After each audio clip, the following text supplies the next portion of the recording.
He just passed away recently. But why I ask you this, like I know at the Bethune-DuBois Institute, and C. Dolores Turker was the head. I know this thing about hip hop and rap, but I think it's fascinating. Like I talked to this jazz musician named J.D. Paran, and he did when they did the opera about Malcolm back in the '80s, how they had a lack of support from the black middle class to get the opera. I mean, they were actually going to boycott the play or the opera. Yeah. But he was talking about the profound effect of hip hop. Like you had rappers like KRS-One and Public Enemy and S-Clan sampling Malcolm's speeches. Yeah. And like it was like they were looking like black people looking for a hero or black youth were looking for a hero, and they like reclaimed Malcolm from like what you were talking about how they do our heroes. So we think about how you feel about that perspective. And what happened? Corporations. The rappers who were doing that were pushed to the side. Exactly. And up to the forefront came the Snoop Doggy Dogs and the Little Kims and all those. See, Dr. Tucker. And this is, I want to make this very clear. Yes. Dr. Tucker did not oppose rap music. Right. She opposed gangster rap music. And she made a distinction between the two. Those brothers you were talking who started were doing that. What happened? Now they still, were playing like in small venues around the country. But the ones who got all the play were the gangster rappers. Yeah. The misogynists and the violence and the glorifying drugs and encouraging young brothers to kill each other and all that kind of that nasty negative attitude and things they were expressing. They are the ones who became to the forefront and got all the play. But like, it's the corporation, like the white corporations. I don't care, but they were collaborate. They were collaborators. They could have. They didn't have to do that. It's always got a choice. But I want to ask, like, the reason why I say that I think is interesting. I think that I look at the Tupac. I know the Tucker and Tupac thing. Yeah. But I think like to me, I think it's like I look at the movement. Right. You had intergenerational collaborations. Like you look at the founding fathers. Benjamin Franklin was way older than John Adams and Thomas Jefferson, but they were all equals and peers. Or look at Dr. King with A. Philip Randolph and Adam Clay Powell. They was a little bit older than him, but it's like we have lost the dialogue. Like we let other folks outside our community frame the dialogue, and we should be working. I mean, Tucker and Tupac. I mean, I think Tupac needed a mentor. I think there's a thing he needed a mentor. Tupac. First time I saw Tupac, a friend of mine named Ernie McClintock. I was living in New York. Okay. A friend of mine named Ernie McClintock had a theater company. He did a production of A Raisin in the Sun. Tupac played the boy. Tupac is an unfortunate. This was a very bright, very sharp, very together young brother. Right. Who decided to play gangster. Right. Because that's what he was doing. Tupac was not a quote unquote street dude. His mother had been a political activist. But he got caught up in that, and then he got to play this, and ended up getting himself killed. All because of that whole kind of emphasis on that misogynistic violence. Everything is about getting money and bling bling and all that kind of stuff. No, and those brothers, and mainly the brother and the women who went in that, as far as I'm concerned, I don't want to hear nothing about how they deliberately collaborated with our enemies. And why is it an accident that the biggest purchasers of gangster rap were white males between 18 and 25? Oh, of course. Now, I mean, the entertainment industry was founded on racism in this country. Like, Well, if you know that, and they making money, man. They making money. I said, yeah, black folks who do things that harm the black community.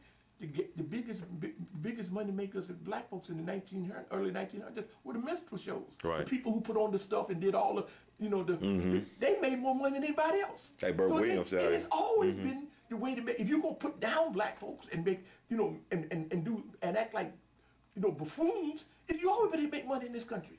Yeah. Even the names. Yeah. Snoop Doggy Dog. Or little this, or baby that. Yeah, little this thing. It's very infantile way. I mean, but it's like they non-threatening. But you got like look at, for example, the news. I'll give you your opinion about news anchors and the media personalities in the media, like black males. It's like they're been emasculated for lack of a better word. I mean, they're not threatened. Like they will never have a person like Malcolm. No. With a TV show or even doing commentary. We don't have to choose between them and the Snoop Doggy Dogs. There are a whole lot of brothers out there who are serious brothers who are doing things. So we're not caught up where we have to choose between the ones who have to kind of emasculate themselves in order to get the big anchor jobs, right? And the ones who get it there and do this buffoon type thing in order to make money. Right. But people There's plenty of room in between for us to take care of business. That's true. There's always a compromise. You may make $1 million rather than $2 million. But you ain't hurting. I got a right here by Mr. Johnson, John H. Johnson. John H. Johnson said, "I don't want to be king of the mixed hill. I want to be king of the black hill." In other words, this whole idea you can't make no money unless you get white folks. Really? Johnson never put white folks on the cover of Ebony magazine in order to get more white subscribers, and he was the richest black man in America when when he died. You don't tell that if you can't make money just selling to black folks. Why don't you tell that to all those Koreans, all those Indians, all those Arabs who make fortunes and they don't have not one customer except black people. We the largest consumers and the largest fools are saying. So why do you go around saying, I got to do this, or I got to do that, or I got to act like this? Because the only way you can make some money is to get white folks. No, that's a lie. And they know it. What they're doing is trying to justify playing the buffoon for the benefit of white people.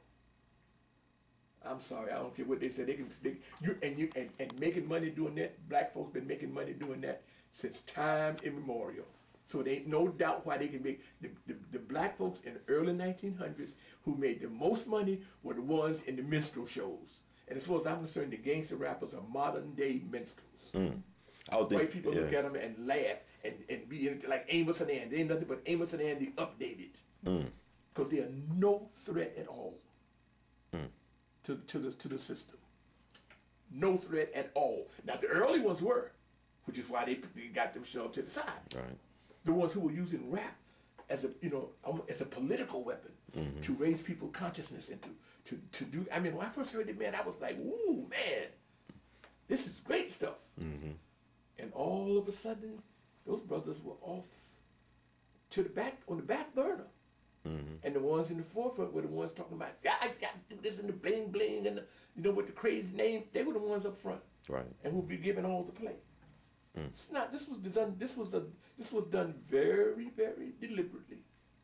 I look at the Civil Rights Movement. I look at the Black Power movement. Malcolm had Max Roach and people like that perform at the rallies. The power of music. I mean, to move the crowd. Sam Cooke, A Change Gonna Come. I mean, you look at the consciousness of James Brown. You know what I'm saying? But like, we went from that to, like you said, being co-opted. There has always with black people. Anytime you try to organize black people to do anything, you got to have some music. Right. This is in our bones. You got to have a cultural element as a part of it. That's just it. And Malcolm understood this. Martin Luther King understood this. All the great leaders understood this. A lot of them had backgrounds in entertainment too. Which is why they had relationships with major music people. Right. I read this biography on Lena Horne. Lena Horne says in this biography she was a big Malcolm X fan. I was kind of surprised when I read it. She certainly did.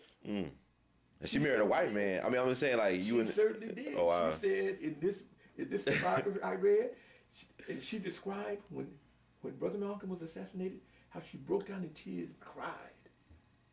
Now, this is in that latest biography of her. Okay, I'll check it out. I went and read it, man, and she was Catherine Dunham. You know who? And she married a white man too, right? But she was Malcolm X.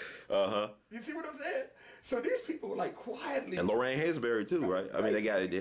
Yeah. Wow. These people were quietly, behind the scenes supporting. Behind the scenes, and he used to tell us that sometimes when he was alive, because we were like young, and we were like in our 20s, early, and we'd be talking about we just talking about certain people, and he said, y'all be surprised, and he said that y'all be surprised at some of the people who are helping me, behind the scenes, some of the black folks who helped me. He never told us names, but I remember him saying that because we'd be like, oh, so the bourgeois, and he said, y'all be surprised.